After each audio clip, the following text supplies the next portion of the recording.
Today, we're gonna do the impossible, losing fat all while gaining muscle at the same time. In this short video, I'm going to give you the formula to lose fat and gain muscle rapidly without all of the scientific babble, because the truth is, no one has time for that. I'm not a scientist. I'm just a dude that's been in the trenches for a long time. And so I want to give you a quick recipe to get you there. For the past 23 years, I have heard my clients online and offline at the gyms asking me to help them do the impossible. It sounds like this: JT, I want to gain muscle and lose body fat as fast as possible. The big problem is that for most people, they have horrible habits and their mindset around food and movement has never been addressed.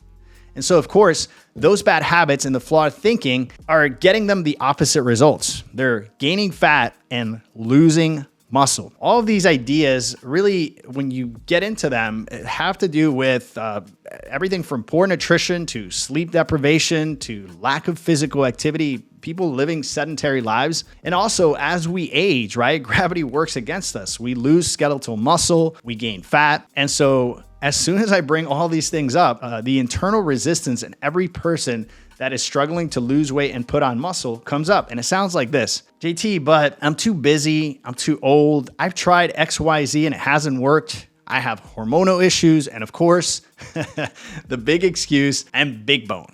So here are 5 components that will move the needle faster for you.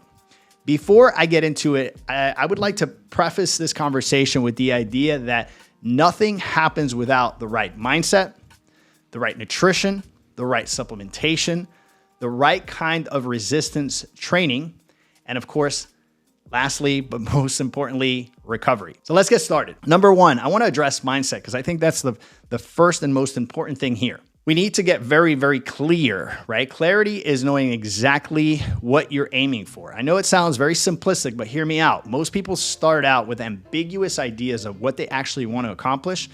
And we need to find one very simple idea that we can run after and just pick one simple idea. Get very, very clear on that idea.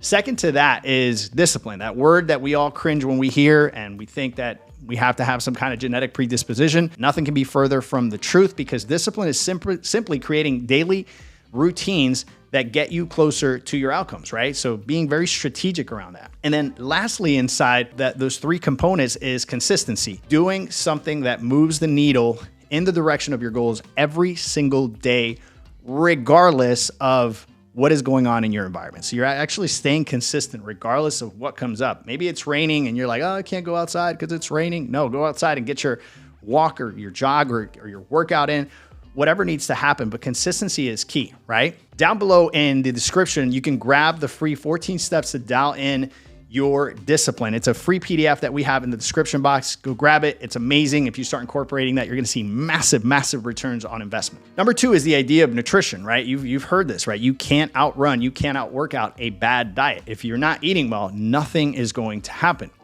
And so with that idea in mind, we need to nail in your daily protein intake, right? We need about 1 pound per body weight of protein. So an example of that is if you weigh 200 pounds, you need about 200 grams of protein to actually build muscle and keep you satiated. You also need to minimize your starches and prioritize fibrous carbs, which don't spike a lot of insulin. So your green leafy veggies, right? Those fibrous carbs are amazing to keep you satiated. They're going to help you go to the bathroom, which is super important, right? Bowel movements are very, very important for your health. 80% of your health is in your gut. So you have to make sure that you're getting plenty of greens. I always like to say anywhere between 2 to 4 cups. You can never do fibrous carbs enough, right? You can eat a football field of greens and it won't put any weight on you. Getting your healthy fats in, the importance of healthy fats. I have a little short anecdote here with fats. Last week, I was hungry more than ever, and I was a little surprised. I kept thinking to myself, man, I haven't increased my activity. Why am I hungry? And when I started to go back and do some inventory, I hadn't had fats for the past 3 days. And of course, that's why I was so hungry. So bringing in healthy fats, things like olive oil, coconut oil, avocados, yolks, Uru's oil, which is your omegas 3, 6, and 9, super important to keep you satiated. And lastly, of course, I'm going to talk to you about coffee because I subscribe to the idea that coffee is great for you as long as it doesn't give you jitters, as long as it doesn't do anything, bring any kind of negative situation into your body, right? If you're not jittery, you're not nervous, you're not anxious, then you can drink black coffee. It's not a problem, and it actually keeps you satiated. It acts as an appetite suppressant. So I'm a big fan of black coffee. Moving on, I'd like to speak with you about supplementation, right? And the gimmicky world of supplementation. And so here are 4 of the top supplements for building muscle quickly. Number 1, creatine.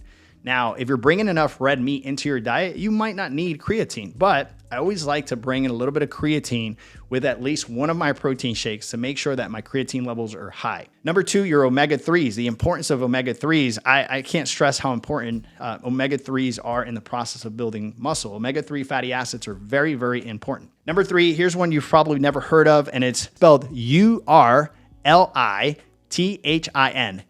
Urylithin, right?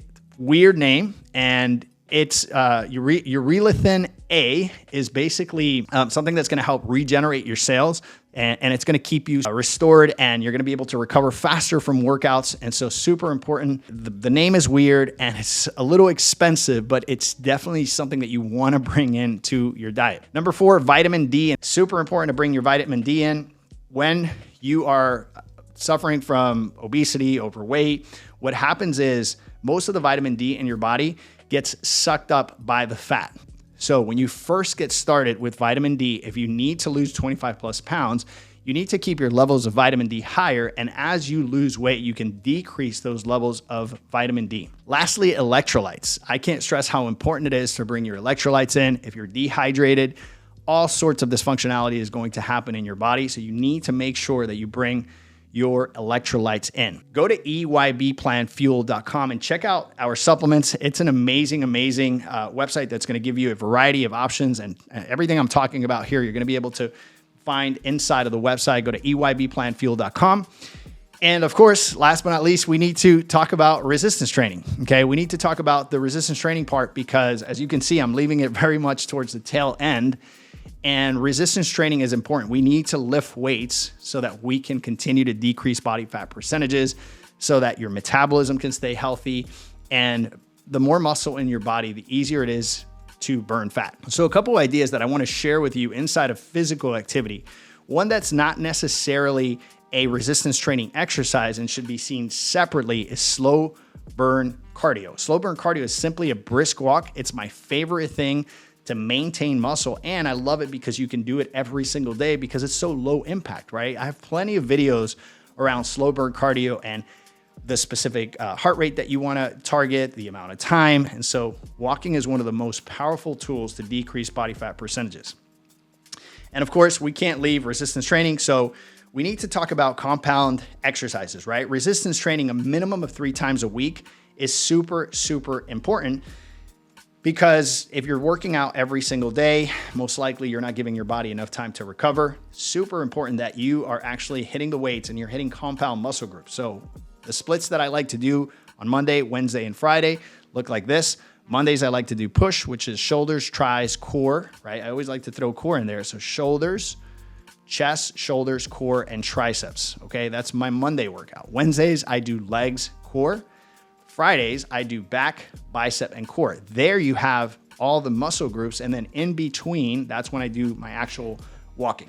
One thing that is underestimated inside of this whole idea with resistance training is that we need to give our body a good day in between to recover. You need to let that nervous system really recover. And so this is why I like the split of Monday, Wednesday, Friday, so that you can rest those muscle groups on Tuesday, Thursday, and Saturday. In the meantime, you're doing active recovery through your slow burns. All right. One thing that most people never speak about is how do we recover? How do we really recover from these workouts so that we can continue to decrease body fat percentages as we gain muscle? Is the idea of sleep, right? Sleep is the most underestimated tool we have in our toolbox. So we need to sleep between 7 to 8 hours. If we're not doing that, then what's actually going to happen is that your body's going to secrete cortisol. Cortisol, to an extent, is good, but when you're secreting too much cortisol, it's not favorable to weight loss. So you need to make sure that you keep your sleep between 7 to 8 hours. Otherwise, your body's going to be stressed. Once again, cortisol is a stress response hormone, and it's very counterproductive to weight loss. Hydration, staying hydrated is the other component that I never hear experts speaking about. We need a minimum. When I say a minimum, I'm being very, very conservative here. We need a minimum of 36 ounces of water a day, okay? This is super important. If you're dehydrated, you're going to retain water. Your muscles are gonna look flat. You're gonna have more cravings. Your digestion is probably not gonna be the best, so your bowel movements will not be there. So make sure that you're getting a minimum of 36 ounces of water a day.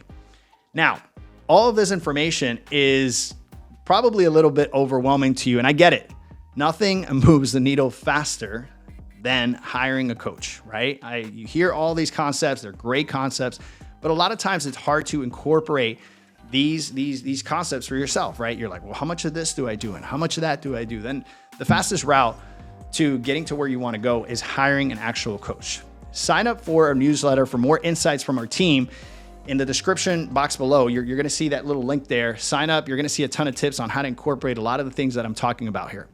I hope you enjoyed this video. And if you did, please check this video out right here. You're going to love this video. Until next time, my name is JT Tapias with the Empty Your Bucket Nutrition Plan. I'll talk to you guys soon. Ciao, ciao.